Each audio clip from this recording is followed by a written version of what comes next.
Hi hello ನಮಸ್ಕಾರ ಗುರು. ನೀವು ನೋಡ್ತಾ ಇದ್ದೀರಾ ವಿಷನ್ ಕನ್ನಡ. ನಾನು ನಿಮ್ಮ ವಿಷನ್ ಕನ್ನಡಿಗ ಗುರು. ನಾನು ಇವತ್ತು ಮಾಡ್ತಾ ಇರೋ ವಿಡಿಯೋ ಏನಪ್ಪ ಅಂದರೆ, ಆಲ್ರೆಡಿ ಸಲ ಹಿಂದಿನ ಇವತ್ತಿನ 2 ದಿನದ ಹಿಂದೆ ಒಂದು ವಿಡಿಯೋ ಹಾಕಿದ್ನಿ, ಟೊಮೊಟೊ ಫಾರ್ಮಿಂಗ್ ಪಾರ್ಟ್ 1 ಅಂತ. ಅದರಲ್ಲಿ ಬೆಡ್ ಪ್ರಿಪ್ರೇಷನ್ನು, ತಳಿ ಆಯ್ಕೆ, ಇದ್ರ ಬಗ್ಗೆ ಎಲ್ಲ ಹೇಳಿದ್ನಿ.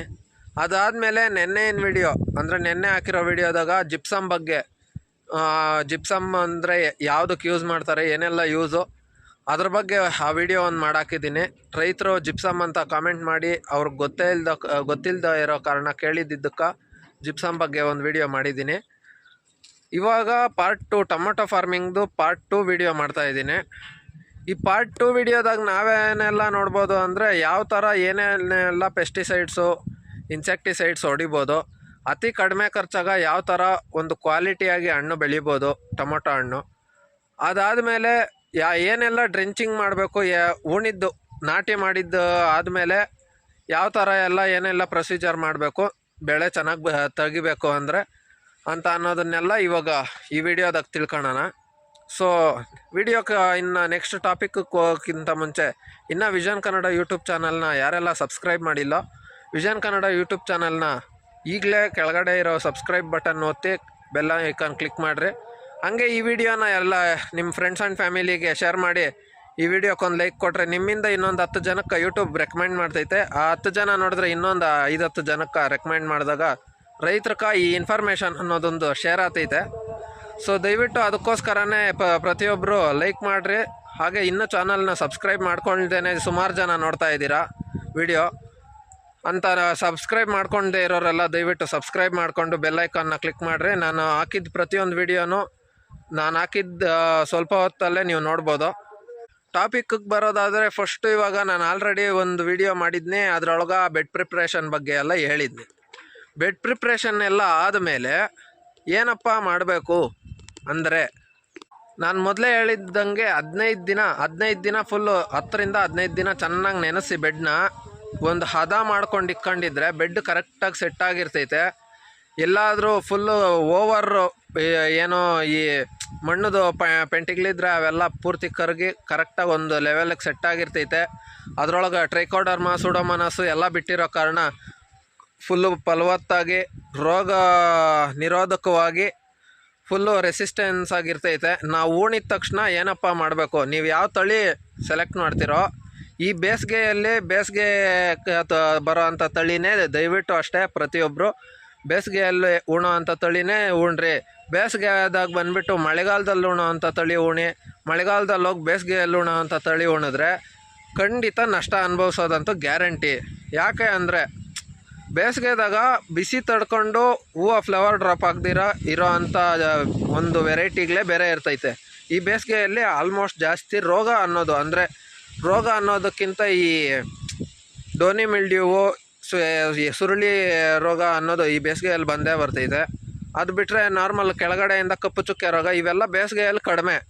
ಆದರೆ ಎಲೆ ಕೊಡಿ ಸುರುಳಿ ರೋಗ, ಅದಾದಮೇಲೆ ಮಾಮೂಲಿ ಈ ಟ್ರಿಪ್ಸು ಜಾಸ್ತಿ ಆಗಿ ಆ ಥರ, ಅದು ಬಿಟ್ಟರೆ ಇನ್ನೂ ಕೆಲವು ಎಲ್ಲ ಮುದ್ರ ರೋಗ ಎಲ್ಲ ಬರ್ತೈತಲ್ಲ, ಅದಕ್ಕೆ ರೆಸಿಸ್ಟೆನ್ಸ್ ಇರ್ತೈತೆ ಕೆಲವು ಒಂದು ತಳಿಗಳ್ಗೆ.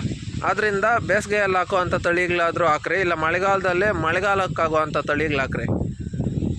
ಎಲ್ಲ ಪೂರ್ತಿ ರೆಡಿ ಮಾಡಿಕೊಂಡು ಮೊದಲೇ ನಾವು ಉಣೋದಕ್ಕಿಂತ ಮುಂಚೆನೇ ಒಂದು 4 ದಿನಕ್ಕೆ ಹಿಂದೆನೇ ತಂದು ನಮ್ಮ ಆ ತೋಟದಲ್ಲಿ ಇಟ್ಕೊಂಡು ಯಾವುದೋ ಒಂದು ಮರದ ಕೆಳಗಡೆನೋ ಅಥವಾ ಯಾವುದೋ ಒಂದು ಗುಡಿಸಲು ಥರ ಹಾಕಿದರೆ ಗುಡಿಸಲು ಕೆಳಗಡೆನೋ ಸುತ್ತೂರ ಶೆಡ್ ನೆಟ್ ಕಟ್ಟಿ ಎಲ್ಲ ಮಾಡಿ ನಮ್ಮ ಕ್ಲೈಮೇಟಿಗೆ ಸೆಟ್ ಮಾಡಿಕೊಂಡು ಅದಾದಮೇಲೆ ಉಣ್ಬೇಕೆಲ್ಲ ಯಾರೇ ಆಗಲಿ, ಅದಾದಮೇಲೆ ಉಣ್ರಿ. ಯಾಕಂದರೆ ಆ ಥರ ಮಾಡಿದಾಗ ನಮ್ಮ ಕ್ಲೈಮೇಟ್ಸ್ಗೆ ಆ ನಾರು ಸೆಟ್ ಆಗಿರ್ತೈತೆ. ಆವಾಗ ನಾರು ಸಾಯೋ ಅಂಥ ಚಾನ್ಸಸ್ ಕಡಿಮೆ ಇರ್ತೈತೆ. ಬೇಗ ನಾಟಿಯಾಗಿ ಬೇಗ ಚೆನ್ನಾಗಿ ಬೆಳವಣಿಗೆ ಆಗುವಂಥ ಚಾನ್ಸಸ್ಸು ಜಾಸ್ತಿ ಇರ್ತೈತೆ. ಅದಾದ ನಂತರ ನಾಟಿ ಮಾಡಿದ್ದಾದಮೇಲೆ ಒಂದು ಸರ್ಟೈನ್ ಡೇ, ಒಂದು ದಿನ ನಾಟಿ ಮಾಡಿದ್ದಾದಮೇಲೆ ಪ್ರತಿಯೊಬ್ಬರು ಅಷ್ಟೇ, ಯಾವುದೇ ನಾರಾಗಲಿ, ನೀವು ಉಣೋದು ಯಾವುದೇ ನಾರಾಗಲಿ, ನಾಟಿ ಮಾಡಿದ್ದು ಮಧ್ಯಾಹ್ನ ಬಿಸಿಲಾಗೋಷ್ಟ್ರೊಳಗಡೆ ಅದಕ್ಕೆಲ್ಲದಕ್ಕೂ ಅಷ್ಟೇ ಬುಡಕ್ಕೆ ನೀರು ಹಾಕಬೇಕು ಪ್ರತಿಯೊಬ್ಬರು ಅಷ್ಟೇ. ಯಾಕಪ್ಪ ಅಂದರೆ, ನಾವು ನಾಟಿ ಮಾಡಿರ್ತೀರಿ, ಕೂಲಿ ಆಳುಗಳ ಕೈಯಾಗ ನಾಟಿ ಕೂಡ ಮಾಡಿಸಿರ್ತೀರಿ. ಅವರು ಯಾವ ಥರ ಅಂದರೆ ಆ ಥರ ಅದ್ಮಿರ್ತಾರೆ. ಕಾರಣ ಗಾಳಿ ಆಡಿ ಬೇರುಗಳು ಗಾಳಿಗೆ ಬಿದ್ದು ನಾರು ಜಾಸ್ತಿ ಡ್ಯಾಮೇಜ್ ಬರೋ ಅಂಥ ಚಾನ್ಸಸ್ ಜಾಸ್ತಿ ಇರ್ತೈತೆ. ನಾರು ಒಂದು ಸಲ ಡ್ಯಾಮೇಜ್ ಬಂದೈತಂದರೆ ಒಂದು ಬೆಳೆದೋಗಿರ್ತೈತೆ, ಒಂದು ಆವಾಗ ತಾನೇ ಉಣಿರ್ತೀರ, ಆ ಥರ ಎಲ್ಲ ಆಗೋ ಕಾರಣ ಎಲ್ಲದಕ್ಕೂ ಒಂದು ಕಡೆಯಿಂದ ನೀರು ಒಂದು ಸಲ ಹಾಕ್ಬಿಟ್ಟಿದ್ದೀರಿ ಅಂದರೆ, ನಾಟಿ ಆಗಿದ ತಕ್ಷಣ ನೀರು ಒಂದು ಸಲ ಹಾಕಿದ್ದೀರಂದರೆ ಎಲ್ಲ ಒಂದೇ ಸರಿಗೆ ಗಾಳಿ ಕರೆಕ್ಟಾಗಿ ಮಣ್ಣೆಲ್ಲ ಹೋಗಿ ಕರೆಕ್ಟಾಗಿ ಸೆಟ್ಟಾಗಿ ಬೇರ್ಕ ಕ್ಲೀನಾಗಿ ಮಣ್ಣೆಲ್ಲ ಈ ಪುಡಿ ಮಣ್ಣು ಅಂಥದ್ದೆಲ್ಲ ಏನಿರ್ತೈತೋ ಅದೋಗಿ ಸೆಟ್ ಆಗ್ತೈತೆ. ಆ ಕಾರಣ ಪೂರ್ತಿ ನಾರು ಸಾಯೋ ಅಂಥ ಚಾನ್ಸಸ್ ಜಾಸ್ತಿ ಕಮ್ಮಿ ಇರ್ತೈತೆ. ಇದಾದ ಮೇಲೆ ನೆಕ್ಸ್ಟು ಸ್ಪ್ರೇ ಒಂದು 2 ದಿನ ಬೇಸಿಗೆ ಆಗಿರೋದ್ರಿಂದ ಓವರ್ ಟೆಂಪ್ರೇಚರ್ಗಳಿರೋ ಕಾರಣ ಒಂದು ಬೆನ್ಕಾಕಣೋ ಪಂಪಾಗೆ ಆಗಲಿ ಒಂದು 2-3 ಸಲ ದಿನಕ್ಕೆ ಬೆಳಗ್ಗೆ 9 ಗಂಟೆಗೆ ಮುಂಚೆ, ಸಾಯಂಕಾಲ 5 ಗಂಟೆ ಆದಮೇಲೆ ಈ 2 ಸಲ ನೀರು ಸುಮ್ಮನೆ ತೆಳ್ಳಗೆ ಬಿದ್ದರೂ ಪರವಾಗಿಲ್ಲ, ಎಲೆ ಚೆನ್ನಾಗಿ ನೆನಿಬೇಕು, ಗಿಡ ಎಲ್ಲ ಕ್ಲೀನಾಗಿ ನೆನಿಲಿ. ಆ ಥರ ಒಂದು 2 ಸಲ ನೀರು ಹೊಡೆದ್ರೆ ಪೂರ್ತಿ ಅದು ಏನೆಲ್ಲ ಡಿಹೈಡ್ರೇಟ್ ಆಗಿರ್ತೈತೋ ಒಂದು ಗಿಡ, ಆ ನೀರು ನಾವು ಒಯ್ಯೋದ್ರಿಂದ ಯಾವುದೇ ಒಂದು ಅಲ್ಯೂವೇರಾ ಯೂಸ್ ಮಾಡ್ಕೊಳ್ಬೋದು, ರೈಸ್ ವಾಟ್ರ್ ಯೂಸ್ ಮಾಡ್ಕೊಳ್ಬೋದು, ಯಾವುದಾದ್ರೂ ಆಗಲಿ ಯೂಸ್ ಮಾಡ್ಕೊಂಡು ಹೊಡೆಯೋದ್ರಿಂದ ನೀರು ಸ್ಪ್ರೇ ಮಾಡಿದ್ರೆ ಒಂದು 2 ದಿನ ಚೆನ್ನಾಗಿ ನಾಟವೆ ಅಂತ ಗೊತ್ತಾಗೋವರೆಗೂ ಸ್ಪ್ರೇ ಮಾಡಿದ್ರೆ ಆ ಗಿಡ ಚೆನ್ನಾಗಿ ಮೇಲಕ್ಕೆ ಎದ್ದೇಳ್ತೈತೆ. ಸೊ ಇದಾದ ನಂತರ ನಾಟಿ ಮಾಡಿದ್ದು ಒಂದು 5 ದಿನದ ಒಳಗಡೆ ಥಯಾಮೆಥಾಕ್ಸಮ್ ಆಗ್ಬೋದು, ಇಲ್ಲ ಸಿಟ್ರಮ್ ಅಂತ ಬರ್ತೈತೆ, ಅದು ಒಂದು ಡ್ರೆಂಚ್ ಮಾಡಿದ್ರೆ ಸಾಕು. ಇಲ್ಲ ಅಂದರೆ PCT ಅಂತ ಒಂದು ಬರ್ತೈತೆ, ಅದಾಗ್ಬೋದು. ಇನ್ನೂ ಬೇರೆ ಒಂದು ಬರ್ತವೆ. ನಿಮ್ಗೆ ಇದ್ಯಾವುದು ಸಿಕ್ಕಿಲ್ಲ ಅಂದರೆ ಥಯಾಮೆಥಾಕ್ಸಮ್ಮು ಜೊತೆ COC, ಅದರ ಜೊತೆ ಯೂಮಿಕ್ ಆ್ಯಸಿಡ್ಡು 3 ಯೂಸ್ ಮಾಡಿ ಮಿಕ್ಸ್ ಮಾಡಿಕೊಂಡು ಡ್ರೆಂಚ್ ಮಾಡಿರಿ 5 ದಿನದೊಳಗಡೆ. ಸೊ 3ನೇ ದಿನ ಅಥವಾ 4ನೇ ದಿನ ನೀವು ಡ್ರೆಂಚಿಂಗ್ COC, ಥಯಾಮೆಥಾಕ್ಸಮ್ಮು, ಅದಾದಮೇಲೆ ಏನು ಯೂಮಿಕ್ ಆ್ಯಸಿಡ್ಡು, ಇವು 3 ಸೇರಿಸಿ ನೀವು ಮಿಕ್ಸ್ ಮಾಡಿ ಪ್ರತಿಯೊಂದು ಗಿಡಕ್ಕೂ ಒಂದು 30 ml 40 ml ಇಲ್ಲ 50 ml ಬಿದ್ದರೂ ಪರವಾಗಿಲ್ಲ, ಆ 50 ml ಬೀಳೋ ಥರ ಡ್ರೆಂಚಿಂಗ್ ಮಾಡಿದ್ದೀರಾ ಅಂದರೆ ಆಲ್ಮೋಸ್ಟ್ ಗಿಡ ಸಾಯೋ ಅಂಥ ಚಾನ್ಸಸ್ ಸ್ವಲ್ಪ ಕಡಿಮೆ ಆಗ್ತೈತೆ. ಅದಾದ ಮೇಲೆ ಇದೆಲ್ಲ ಆಗೋತೈತಲ್ಲ, ಇದೆಲ್ಲ ಆದಮೇಲೆ 7ರಿಂದ 8 ದಿನ, ಆಲ್ಮೋಸ್ಟ್ ಒಂದು 9 ದಿನನೇ ಅಂದ್ಕೊಳ್ರಿ, ಏನು ಸ್ಪ್ರೇ ಕೊಡಬಾರ್ದು ನೀವು. ಸ್ಪ್ರೇ ಯಾಕೆ ಕೊಡಬಾರ್ದು ಅಂದರೆ ಗಿಡ ಇನ್ನೂ ಎಳೆದಿರೋ ಕಾರಣ. ಚಿಕ್ಕ ಮಕ್ಕಳ ನಾವು ಹೋಗ್ಬಿಟ್ಟು ಯಾವುದಾದ್ರೂ ಕೆಮಿಕಲ್ನ ಯಾವುದನ್ನಾದ್ರೂ ಹೋಗಿ ಚಿಕ್ಕ ಮಕ್ಕಳ ಮೇಲೆ ಯಾವ ಥರ ಹಟ್ತಿರೋ ಅದೇ ಥರ ಎಳೆನಾರ ಮೇಲೆ ನಾವು ಕೆಮಿಕಲ್ ಸ್ಪ್ರೇ ಮಾಡಿದಾಗ ಸ್ಟ್ರೆಸ್ಗೆ ಗುರಿ ಆಗ್ತೈತೆ ಗಿಡ.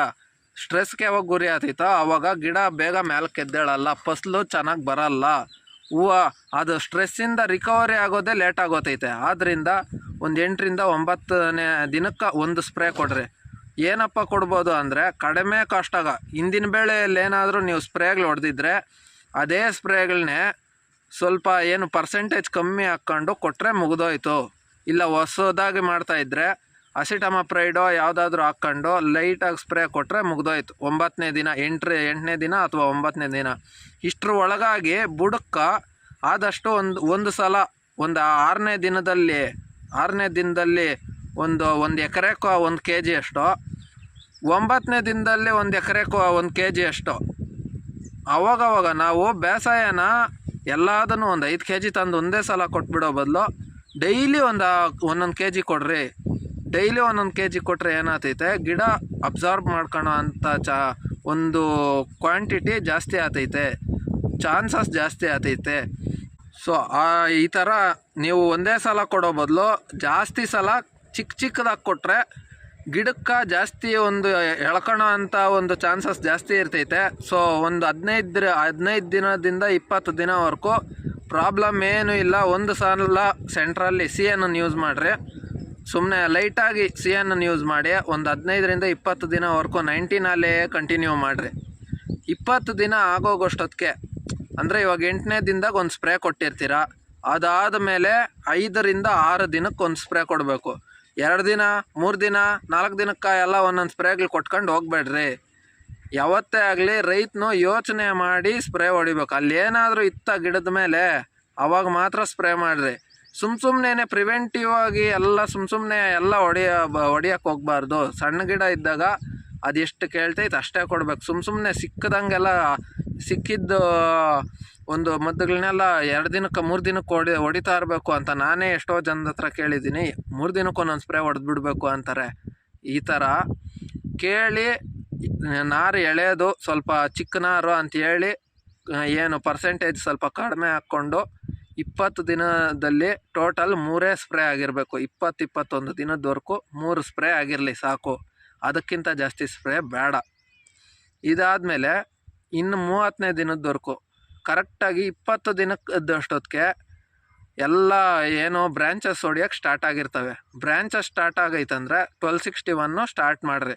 18ರಿಂದ 20ನೇ ದಿನದಿಂದ ಚಿಕ್ಕ ಚಿಕ್ಕದಾಗೆ 1 kg ನೋಡ್ಕೊಂಡು ಗಿಡ ಗ್ರೋತ್ ನಾನು ಇಷ್ಟನೇ ದಿನಕ್ಕೆ ಈ ಬೇಸಾಯ ಕೊಟ್ರೆ ಇಷ್ಟನೇ ದಿನಕ್ಕೆ ಅಂತ ಹೇಳೋಕ್ಕಾಗಲ್ಲ.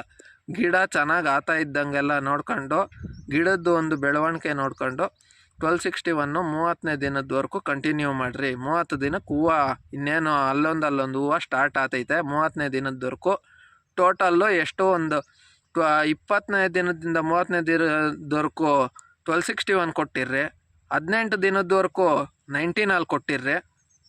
ಸೆಂಟ್ರಲ್ಲಿ ಒಂದೊಂದು ಇವಾಗ ಒಂದು ಸಲ 1261 ಅಥವಾ 19 ಕೊಟ್ಟಿದ್ದೀರಂದರೆ ಸೆಂಟ್ರಲ್ಲಿ ಸೀವೀಡ್ ಎಕ್ಸ್ಟ್ರಾಕ್ಟ್ ಆಗಲಿ ಬೇರೆ ಯಾವುದಾದ್ರೂ ಒಂದು ಆರ್ಗಾನಿಕ್ದು ಆಗಲಿ ಕೊಟ್ಟಿರ್ರಿ. ಸೊ ಇವಾಗ 30 ದಿನದವರೆಗೂ ಏನೆಲ್ಲ ಮಾಡಬೇಕು, 30ನೇ ದಿನದವರೆಗೂ ಏನೆಲ್ಲ ಮಾಡ್ಬೋದು ಅನ್ನೋ ಒಂದು ಶೆಡ್ಯೂಲ್ ಹೇಳಿದ್ದೀನಿ. ಈ ಥರ ರೈತರು ಕಡಿಮೆ ಖರ್ಚು ಕಡಿಮೆ ಮಾಡಬೇಕು. ಟೋಟಲ್ 30 ದಿನದವರೆಗೂ ನಮ್ಗೆ ಆಲ್ಮೋಸ್ಟ್ ಒಂದು 5 ಸ್ಪ್ರೇ ಬರ್ತವೆ. 4 ಇಲ್ಲ 5 ಸ್ಪ್ರೇ ಬರ್ತವೆ. ಬೇಸಾಯ ಒಂದು 5-6 ಸಲ ಬಿಟ್ಟಿರ್ತೀವಿ. ಅದು ಕಡಿಮೆ ಬಿಡಬೇಕು, ಜಾಸ್ತಿ ಸಲ ಬಿಡಬೇಕು. ಅದರಿಂದ 5-6 ಸಲ ಬಿಟ್ಟಿರ್ತೀವಿ. ಸೊ ಇಷ್ಟು ಮಾಡಿದ್ರೆ ಆಲ್ಮೋಸ್ಟ್ ನಿಮ್ಗೆ ಒಂದು 5 ಸ್ಪ್ರೇ ಅಂದರೆ ಗಿಡ ಚಿಕ್ಕದಾಗಿರೋದ್ರಿಂದ 5 ಸ್ಪ್ರೇಕ್ಕೆ 5,000 ಖರ್ಚು ಬರಬೇಕು. ಯಾಕಪ್ಪ ಅಂದರೆ ಸುಮ್ಮನೆ ಕಾಸ್ಟ್ಲಿವು ಎಂತೆಂಥವು ತಂದು ಒಯ್ಯಬಾರ್ದು. ಕೆಲವ್ರನ್ನ ನಾನೇ ನೋಡಿದ್ದೀನಿ, 30 ದಿನಕ್ಕೆ 10 ಸ್ಪ್ರೇ ಮಾಡಿರೋರನ್ನ ನಾನೇ ನೋಡಿದ್ದೀನಿ. ಸೊ ಆದ್ದರಿಂದ 30 ದಿನಕ್ಕೂ 5 ಸ್ಪ್ರೇ ಬೇಕಾಗಿರೋದು. ಕರೆಕ್ಟಾಗಿ ಮಾಡಿರಿ. ಸುಮ್ಮನೆ ಗಿಡನೆಲ್ಲ ನೆನೆಸೋದಲ್ಲ, ಒಂದು ಧೂಳು ಬಿದ್ದಂಗೆ ಬೀಳಬೇಕು ಅಷ್ಟೇ. ಕ್ಲೀನಾಗಿ ಗಿಡ ಅಷ್ಟಾಗ್ಲಕ್ಕನ್ನು ಧೂಳು ಬಿದ್ದಂಗೆ ಬೀಳಬೇಕು. ಗಿಡ ಮೇಲೆ ಪೂರ್ತಿ ಆಚೆ ಕಡೆ ಮಣ್ಣು ಮೇಲೆ ಸುರಿಬಾರ್ದು. ಗಿಡ ಮೇಲೆ ಮಾತ್ರ ಒಂದು ಧೂಳು ಬಿದ್ದಂಗೆ ಬಿದ್ದರೆ ಸಾಕು. ಸುಮ್ಮನೆ ನೆನೆಸ್ಕೊಂಡು ಲೀಟ್ರುಗಳು 10 ಲೀಟ್ರ್ ಮದ್ದು ಖಾಲಿ ಆಗೋ ಹತ್ರ 20 ಲೀಟ್ರ್ ಖಾಲಿ ಮಾಡ್ಕೊಂಡು ದುಡ್ಡನ್ನ ಪೋಲ್ ಮಾಡ್ಕೊಳಕ್ಕೆ ಹೋಗ್ಬೇಡ್ರಿ. 30 ದಿನದವರೆಗೂ ಈ ವಿಡಿಯೋದಲ್ಲಿ ಹೇಳ್ತಾ ಇದ್ದೀನಿ. ಇನ್ನು 30ನೇ ದಿನದಿಂದ ಇನ್ನೊಂದು ವಿಡಿಯೋ ಮಾಡ್ತೀನಿ. 30ನೇ ದಿನದಿಂದ 60-70ನೇ ದಿನದವರೆಗೂ ಇನ್ನೊಂದು ವಿಡಿಯೋ ಮಾಡ್ತೀನಿ. ಅದನ್ನು ಪಾರ್ಟ್ 3 ಆಗಿ ಮಾಡಿರ್ತೀನಿ. ಸೊ ಅದನ್ನು ನೋಡ್ರಿ. ಈ ವಿಡಿಯೋದಾಗ ಏನೆಲ್ಲ ಇನ್ಫಾರ್ಮೇಷನ್ ಹೇಳಿದ್ದೀನೋ ಅದು ನಿಮ್ಗೆಲ್ಲರಿಗೂ ಏನಾದರೂ ಯೂಸ್ಫುಲ್ ಆಯಿತಾ ಅಂತ ನಿಮ್ಗೆ ಅನ್ಸಿದ್ರೆ, ಯೂಸ್ಫುಲ್ ಆಯಿತು ಅಂತೇನಾದರೂ ನಿಮ್ಗೆ ಅನ್ಸಿದ್ರೆ ಈ ವಿಡಿಯೋದಲ್ಲಿ ಕಾಮೆಂಟ್ ಮಾಡಿ ಹೇಳ್ರಿ ನಂಗೆ. ಸೊ ನೀವೇನಾದರೂ ಹೇಳಿದ್ರೇ ನನಗೆ ಗೊತ್ತಾಗೋದು ಈ ಥರ ಒಂದು ಯೂಸ್ಫುಲ್ ಆಯಿತು ಅಂತ. ಸೊ ಹಂಗೆ ನಾನು ಇವಾಗ ಕ್ರಿಸಾಂತಮಮ್ಮು ಶಾಮಂತಿ ಉಣಿದ್ದೀನಿ. ಅದ್ರ ಬಗ್ಗೆ ನಿಮ್ಗೇನಾದರೂ ಒಂದು ವಿಡಿಯೋ ಏನಾದರೂ ಬೇಕಾದರೆ ಕ್ರಿಸಾಂತಮಮ್ ಅಥವಾ ಶಾಮಂತಿ ಅಂತ ಒಂದು ಕಾಮೆಂಟ್ ಮಾಡಿರಿ. ಅದ್ರ ಬಗ್ಗೆನೂ ಒಂದು ವಿಡಿಯೋ ಮಾಡ್ತೀನಿ. ಸೊ ಈ ವಿಡಿಯೋಕ್ಕೆ ಇಷ್ಟೇ ಫ್ರೆಂಡ್ಸ್. ನೋಡ್ತಾ ಇರೋ ಪ್ರತಿಯೊಬ್ಬರು ಅಷ್ಟೇ ಈ ಕೊನೆವರೆಗೂ ನೋಡಿದ್ದೀರಾ ಅಂದರೆ ನನ್ನ ಒಂದು ಇನ್ಫಾರ್ಮೇಷನ್ನು ಇಷ್ಟನೇ ಆಗಿರ್ತೈತೆ. ಸೊ ದಯವಿಟ್ಟು ಈ ವಿಡಿಯೋನ ಲೈಕ್ ಮಾಡಿರಿ. ವಿಷನ್ ಕನ್ನಡ ಯೂಟ್ಯೂಬ್ ಚಾನಲ್ನ ಸಬ್ಸ್ಕ್ರೈಬ್ ಮಾಡಿ, ಬೆಲ್ ಐಕಾನ್ ಕ್ಲಿಕ್ ಮಾಡಿರಿ. ಸೊ ಸಿಗೋಣ ನೆಕ್ಸ್ಟ್ ವಿಡಿಯೋದಲ್ಲಿ. ಅಲ್ಲಿವರೆಗೂ ಜೈ ಹಿಂದ್, ಜೈ ಕರ್ನಾಟಕ. ಮತ್ತೆ